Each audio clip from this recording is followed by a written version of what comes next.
ಯಾವುದೇ ಮಸಾಲೆ ರುಬ್ಬದೆ ತುಂಬಾ ಈಸಿಯಾಗಿ ಕಡಿಮೆ ಸಮಯದಲ್ಲಿ ನುಗ್ಗೆಕಾಯಿ ಸಾಂಬಾರು ಮಾಡ್ಕೊಳ್ಳೋಣ. ಹೊರಗಡೆ ನಾವು ಮದುವೆ ಫಂಕ್ಷನ್ಸ್ಗೆ ಅಥವಾ ಬೇರೆ ಎಲ್ಲಾದರೂ ಹೋದಾಗ ನುಗ್ಗೆಕಾಯಿ ಸಾಂಬಾರು ತಿಂದಿರ್ತೀರ. ಅಷ್ಟು ಟೇಸ್ಟಿಯಾದ ಸಾಂಬಾರು ಹೇಗೆ ಮಾಡ್ಕೊಳ್ಳೋದು ಅಂತ ನೋಡ್ಕೊಳ್ಳೋಣ. ಇಂಗ್ರೀಡಿಯೆಂಟ್ಸು ನಾನು ಇಲ್ಲಿ ತೊಗರಿಬೇಳೆ 2 ಟೇಬಲ್ ಸ್ಪೂನ್, ಮಸೂರ್ ದಾಲ್ 2 ಟೇಬಲ್ ಸ್ಪೂನ್, 1 ಟೇಬಲ್ ಸ್ಪೂನ್ ಆಗೋಷ್ಟು ಹೆಸರುಬೇಳೆ ಸೇರಿಸ್ಕೊಳ್ತಾ ಇದ್ದೀನಿ. ಇವು 3 ಸೇರಿಸ್ಕೊಂಡ್ರೆ ಟೇಸ್ಟ್ ತುಂಬಾ ಚೆನ್ನಾಗಿ ಬರುತ್ತೆ. ಹಾಗೆ ಒಂದು ಆಲೂಗಡ್ಡೆ, ಟೊಮೆಟೊ, ಈರುಳ್ಳಿ ಮತ್ತು ನುಗ್ಗೆಕಾಯಿನ ಕಟ್ ಮಾಡಿ ಈ ರೀತಿ ಇಟ್ಕೊಂಡಿದ್ದೀನಿ. ಒಂದು ಸಲ ಈ 3 ಬೇಳೆ ಹಾಕ್ಕೊಂಡು ಮಾಡ್ಕೊಳ್ಳಿ, ತುಂಬಾ ಟೇಸ್ಟಿಯಾಗಿ ಬರುತ್ತೆ.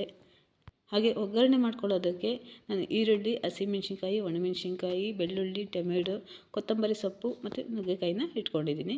ಪಕ್ಕದಲ್ಲಿ ಬೇಳೆನ ಸೇರಿಸ್ಕೊಳ್ತಾ ಇದ್ದೀನಿ ಕುಕ್ಕರ್ಗೆ. ಬೇಳೆಗಳು, ಆಲೂಗಡ್ಡೆ, ಟೊಮೆಟೊ, ಸ್ವಲ್ಪ ಅರಿಶಿನ ಪುಡಿ ಸೇರಿಸ್ಕೊಂಡು ನಾವು ನೀರು ಎಷ್ಟು ಬೇಕೋ ಅಷ್ಟು ನೀರನ್ನ ಸೇರಿಸ್ಕೊಂಡು 1-2 ವಿಜಿಲ್ ಚೆನ್ನಾಗಿ ಬೇಯಿಸ್ಕೊಳ್ಳೋಣ. ಬೇಳೆ ತುಂಬ ಸ್ಮೂತಾಗಿರುತ್ತೆ, ಆವಾಗ ಗ್ರೇವಿ ಕನ್ಸಿಸ್ಟೆನ್ಸಿನೂ ಚೆನ್ನಾಗಿರುತ್ತೆ. ಈ ರೀತಿ ಬೇಯಿಸ್ಕೊಂಡು ಇಟ್ಕೊಳ್ಳೋಣ ಪಕ್ಕದಲ್ಲಿ. ಈಗ ಮಾಡ್ಕೊಳ್ಳೋದಕ್ಕೆ ಒಂದು ಪ್ಯಾನ್ ತೊಗೊಂಡಿದ್ದೀನಿ.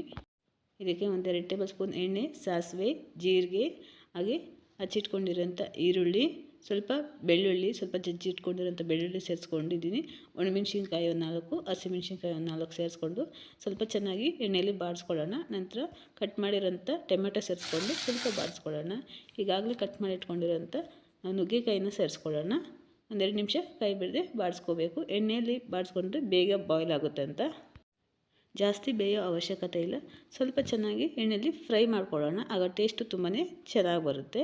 ನಂತರ ನಾವು ಬೇಯಿಸಿಟ್ಕೊಂಡಿರೋಂಥ ಬೇಳೆನ ಸೇರಿಸ್ಕೊಳ್ಳೋಣ. ಟೊಮೆಟೊನು ತುಂಬ ಸ್ಮೂತಾಗಿ ಬೆಂದಿರುತ್ತೆ, ನೀಟಾಗಿ ಮಿಕ್ಸ್ ಮಾಡ್ಕೊಳ್ಳೋಣ.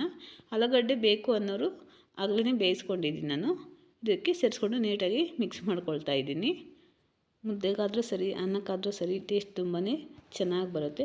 ನೀಟಾಗಿ ಮಿಕ್ಸ್ ಮಾಡ್ಕೊಂಡ ನಂತರ ಇದಕ್ಕೆ ಪೌಡರ್ಸು ಸೇರಿಸ್ಕೊಳ್ತಾ ಇದ್ದೀನಿ. ಖಾರದ ಪುಡಿ, ಧನಿಯಾ ಪುಡಿ, ಸಾಂಬಾರು ಪುಡಿ, ನಾವು ಮನೇಲಿ ಯಾವುದಿದ್ರೆ ಅದು, ರುಚಿಗೆ ಎಷ್ಟು ಬೇಕೋ ಅಷ್ಟು ಉಪ್ಪು, ಇಷ್ಟನ್ನು ಸೇರಿಸ್ಕೊಂಡು ನೀಟಾಗಿ ಒಂದು ಸಲ ಮಿಕ್ಸ್ ಮಾಡ್ಕೊಳ್ಳೋಣ. ನಂತರ ಇದಕ್ಕೆ ನಮಗೆ ಕನ್ಸಿಸ್ಟೆನ್ಸಿ ನೋಡಿಕೊಂಡು ನಮಗೆ ಎಷ್ಟು ಬೇಕೋ ಗ್ರೇವಿ ಆ ರೀತಿ ನೀರು ಸೇರಿಸ್ಕೊಳ್ಳೋಣ. ಅನ್ನಕ್ಕಾದರೆ ಸ್ವಲ್ಪ ತೆಳ್ಳಕ್ಕಿದ್ರೆ ಸರಿ ಹೋಗುತ್ತೆ. ನೀಟಾಗಿ 1-2 ಲೋಟ ಆಗೋಷ್ಟು ಸೇರಿಸ್ಕೊಳ್ತಾ ಇದ್ದೀನಿ ನಾನು ಇಲ್ಲಿ. ಕಂಟಿನ್ಯೂಸ್ ಆಗಿ 1-2 ನಿಮಿಷ ಮಿಕ್ಸ್ ಮಾಡ್ಕೊಳ್ಳೋಣ. ನಾವು ಹಾಕ್ಕೊಂಡಿರೋ ಪೌಡರ್ ಗಂಟಾಗಿಬಿಡುತ್ತೆ, ಅದಕ್ಕೆ ಚೆನ್ನಾಗಿ ಮಿಕ್ಸ್ ಮಾಡಿಕೊಡ್ಬೇಕು. ಮತ್ತು ಕುದಿ ಬರ್ತಾ ಇರೋವಾಗ ಇದಕ್ಕೆ ಲಿಡ್ ಕ್ಲೋಸ್ ಮಾಡಿ 1-5 ನಿಮಿಷ ಬೇಯಿಸ್ಕೊಂಡ್ರೆ ಸಾಕಾಗುತ್ತೆ. ನುಗ್ಗೆಕಾಯಿ ಎಲ್ಲ ಕುಕ್ಕರಲ್ಲಿ ಮಾಡಬಾರ್ದು, ಅದು ತುಂಬ ಸ್ಮೂತಾಗಿ ಚೆನ್ನಾಗಿ ಬಾಯ್ಲ್ ಆಗಿಬಿಡುತ್ತೆ.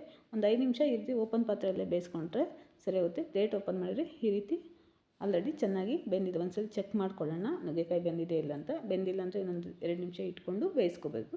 ಈ ರೀತಿ ಚೆನ್ನಾಗಿ ಬೆಂದಿರೋದ್ರಿಂದ ಇದಾಗಿದೆ. ನೀಟಾಗಿ ಕಂಟಿನ್ಯೂಸ್ ಆಗಿ ಮಿಕ್ಸ್ ಮಾಡಿಕೊಂಡು 1-2 ನಿಮಿಷ ಕುದಿಸ್ಕೊಂಡ್ರೆ ಸಾಕಾಗುತ್ತೆ. ನಾವು ಈಗಾಗಲೇ ಒಗ್ಗರಣೆ ಹಾಕ್ಕೊಂಡಿರೋದ್ರಿಂದ ಕೊನೆಯಲ್ಲಿ ಒಗ್ಗರಣೆ ಹಾಕ್ಕೊಳ್ಳೋ ಅವಶ್ಯಕತೆ ಇರೋಲ್ಲ. ಸ್ವಲ್ಪ ಒಂದು ನಿಂಬೆಹಣ್ಣು ಗಾತ್ರಷ್ಟು ಹುಣಸೆ ಹಣ್ಣು ಹುಳಿನ ಸೇರಿಸ್ಕೊಳ್ತಾ ಇದ್ದೀನಿ. ಹಾಗೆ ಮೇಲೆ ಸ್ವಲ್ಪ ಕೊತ್ತಂಬರಿ ಸೊಪ್ಪನ್ನ ಸೇರಿಸ್ಕೊಂಡು 1-2 ನಿಮಿಷ ಕುದಿಸ್ಕೊಂಡ್ರೆ ಸಾಂಬಾರು ರೆಡಿ ಆಗಿರುತ್ತೆ. ಒಂದು ಸಲ ಟ್ರೈ ಮಾಡಿ ನೋಡಿ, ತುಂಬಾ ಈಸಿಯಾಗಿ ಮಾಡ್ಕೋಬಹುದು, ತುಂಬ ಟೇಸ್ಟಿಯಾಗೂ ಇರುತ್ತೆ.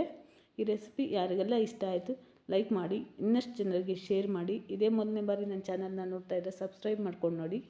Thank you for watching.